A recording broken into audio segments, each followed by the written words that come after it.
Salut tout le monde, mon nom est Philippe de chez Cloutier Pro Mini Moteur. Vous avez probablement vu qu'on a rentré récemment les produits Altoz. On a fait une certaine présentation sur le Switch qui est là, qui est une machine vraiment formidable. On vient de recevoir le TRX 766. Regardez, on a plusieurs produits qu'on vend ici. On vend des machines de très bonne qualité, des machines super robustes. Cette machine-là, c'est un autre niveau. On parle d'une machine qui est faite avec une robustesse de A à Z qui est vraiment, vraiment incroyable. Cette machine-là, dans le fond, peut être équipée d'une tondeuse qu'on appelle Finish Cut, une tondeuse de finition, ou elle peut aussi être équipée d'une tondeuse de fauchage. Dans le fond, une débroussailleuse qui vend tout ça, un rough cut. Évidemment que ce qui nous concerne, je pense qu'on va vendre ça assez fréquemment avec une tondeuse de finition. La tondeuse de finition est faite avec une robustesse telle que si, par exemple, vous êtes un paysagiste et vous dites « j'ai des endroits qu'il faut que je fasse du fauchage, le gazon, il est ça de long », vous allez être capable de le faire avec ça. Ce n'est pas aussi performant qu'une tondeuse rough cut, ça c'est définitif. Vous ne pourrez pas couper d'arbres de 3 pouces comme on peut le faire avec l'autre, mais du gazon long, des framboisiers, tout ça, ça a une robustesse vraiment incroyable. D'ailleurs, la tondeuse, on est capable de tondre jusqu'à 7 pouces de hauteur. C'est donc dire que ce n'est pas seulement pour faire du gazon de finition. Je vous présente ça. Machine qui est montée avec un châssis, écoutez, c'est à toute épreuve, là. Le bumper en avant, c'est ni plus ni moins un H-beam. C'est soudé, pleine grandeur, tout le tour. C'est pas juste taqué. Même chose en arrière. Les systèmes de caster de roues, c'est très, très gros. Le simple dust cap dessus mesure 1,5 pouce d'épais. C'est pas une tôle pliée. Les roues, c'est...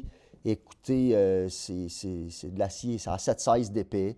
C'est monté ici avec un système de caoutchouc. Donc, c'est comme une anti-vibration. Quand vous pognez des trous avec ça, il y a vraiment un système de suspension qui est créé avec ça. Cette machine-là, évidemment, lorsqu'on prend place à bord, on a un siège suspension haut de gamme. On est capable de l'avancer, de le reculer. Le cockpit est ajustable selon les besoins de l'opérateur ou de l'opératrice.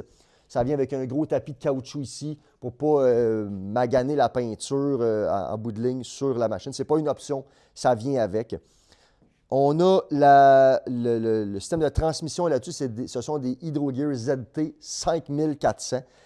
Puis on a un système de low speed, high speed. Donc, je vous avoue que le mode high speed qui va nous permettre d'avancer jusqu'à environ 18 km/h, ce n'est pas une vitesse à laquelle on peut tondre. C'est vraiment une vitesse de déplacement.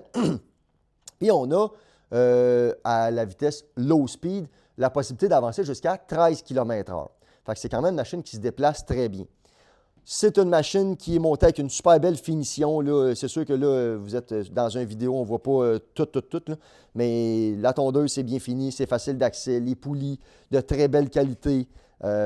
Système d'acheminement de hauteur qui est fait très robuste. Lorsqu'on va même sous le siège, vous allez voir qu'on a un système d'assistance pour relever la tondeuse qui est ajustable. Donc, selon la puissance de la personne, on peut ajuster ça pour qu'il nous donne plus ou moins d'assistance. Le système de pivot en arrière, c'est tout graissable, monté avec des bushings en brasse. Là, je ne veux pas vous endormir avec ça, mais vraiment très bien fait. Même le système électronique là-dessus, c'est toutes des connexions à l'épreuve de l'humidité, à l'épreuve de l'eau. Le fil est tout gainé. Ils ont vraiment là, travaillé ça pour que ça soit robuste, fiable. Ils sont vraiment dans le détail. Le moteur qui équipe cette machine-là, c'est un moteur Kawasaki FX1000 EFI qui a presque 39 HP, 38,5 HP. Le bumper en arrière, encore une fois, ce n'est pas de la tôle, c'est de la plate, tout simplement. Même chose pour le châssis ici. On sait qu'il y a des gens qui, malgré cette robustesse-là, vont réussir à plier ça, mais il y en a qui vont se faire mal aux dents. Pour plier ça, là, ça prend de la volonté. Ça prend vraiment de la volonté. Malgré tout, tout est fait en sorte que si, par exemple, il arrive un accident majeur, les pièces se retirent, on n'est pas obligé de changer le frame au complet. C'est une machine qui est faite pour être battue. Ce qui caractérise le plus cette machine-là, on y arrive, c'est le fait que ça soit une traction sur chenille. La chenille donne énormément d'avantages à ce type de machine-là. Le premier avantage va être évidemment la traction. Ça va être le fait que si on veut faire des pentes, si on va aller dans un terrain qui est plus hasardeux, un terrain qui est plus humide, près d'un creek, on va faire du side hill, si vous voulez, de la pente sur le côté, ça va donner une stabilité qui est nettement supérieure. Traction supérieure, stabilité qui est supérieure. Puis ça va aussi créer vraiment le principe d'une suspension. Parce que une chenille comme ça a une portée d'environ 24-26 pouces. Si, par exemple, vous avez des petits dénivelés sur le terrain, des petites bosses, des trous, puis le trou, il y a 6 pouces de large, bien, la chenille, ça va passer par-dessus sans même que vous vous en rendiez compte. C'est pas dire, on va créer une certaine suspension, c'est qu'on ne s'en rend pas compte du tout. Donc, on s'en va sur un terrain accidenté, puis on a le feeling d'être vraiment sur un coussin d'air parce que la chenille, le même principe qu'une motoneige ou que les machines qui grattent les pentes de ski l'hiver, l'opérateur ne se fait pas brasser tant que ça là-dedans parce qu'on a une grande surface de portée. De plus, quand vient le temps de tourner, il y a beaucoup de gens qui craignent que ça fasse des spots sur le gazon. Le fait qu'on ait une plus grande surface de portée, on a une portée d'à peu près 8 pouces par 24 pouces, ça fait en sorte qu'on a moins de pression au sol. Fait que quand on tourne, malgré le fait qu'on a une surface de portée plus grande qu'une roue, le fait qu'on ait une meilleure répartition de poids fait en sorte que ça ne marque pas le gazon, ça ne marque pas plus qu'une roue. Évidemment, comme une machine à roues, lorsqu'on tourne, on fait notre travail. Il faut mettre une chenille à reculons, une d'avant pour faire le demi-tour. Puis de cette façon-là, on n'abîme pas la pelouse. Le système de chenille est fait vraiment solide. C'est monté avec les poulies qui sont ici, les roues folles, c'est des roues qui sont faites en fonte d'acier. Le système qui est ici, c'est vraiment bâti avec une grande robustesse. Ils ont des scrapers ici, ce qui fait en sorte que si vous travaillez, il y a une surface qui est un peu plus mouillée, bien, il n'y a pas d'accumulation qui va se faire sur la roue. Le système de sprocket, encore une fois, avec une super grande robustesse. On a aussi, je ne sais pas si on va réussir à le montrer là, avec la caméra. Ici, là, il y a comme un axe qui est ils appellent ça un RTS, un Rear Torsion Suspension. Ce que ça fait, dans le fond, c'est que ça met le maximum de pression sur les roues avant.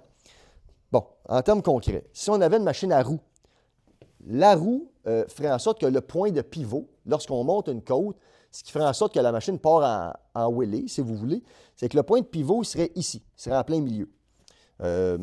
Bon, c'est sûr et certain que lorsqu'on met une chenille comme ça ici, notre point de pivot, on est en mesure de le reculer. Le point de pivot vient ici.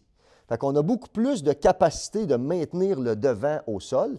Puis, en plus de ça, avec notre fameux essieu ou le Torflex qu'on a en arrière, lui, il fait en sorte que le système de chenille ici a une flexibilité, mais il ne peut pas tourner là, tant que ça, ce qui fait en sorte qu'on maximise vraiment la pression qu'il y a sur le derrière de la machine pour mettre le plus de pression sur le devant. Ça offre une grande stabilité lorsqu'on est en pente.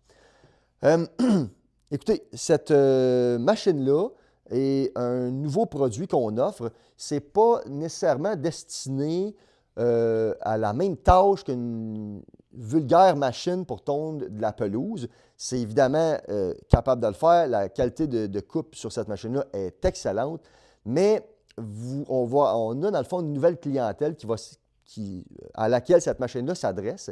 On a la machine en magasin. Si vous voulez voir ça de plus près, bien, vous avez simplement à vous rendre ici. On a rentré d'autres machines de Altos qu'on n'a pas encore reçues. On est actuellement en février 2026. On attend un TSX, on attend un XC. Un TSX est une machine qu'on est debout dessus. Une machine qui, oui, peut être équipée avec une tondeuse rough cut ou une tondeuse débroussailleuse, mais qui est plus compacte, qui va être une machine un petit peu moins dispendieuse que ça. Je pense que le TSX va nous offrir un réel succès. J'espère que cette vidéo-là a pu vous éclairer un petit peu. J'espère que ça vous a plu. Si jamais vous avez besoin de plus d'informations, n'hésitez pas à nous contacter. On a la machine en magasin, on est en mesure de bien vous aider là-dessus. On offre du financement chez Cloutier Pro en passant, ce n'est pas un problème. N'hésitez pas à mettre un petit pouce en l'air, à liker la vidéo si vous l'avez appréciée. Si vous avez des commentaires, n'hésitez pas à le faire. On essaie de répondre à tout le monde. Merci pour votre écoute, puis je vous dis à bientôt.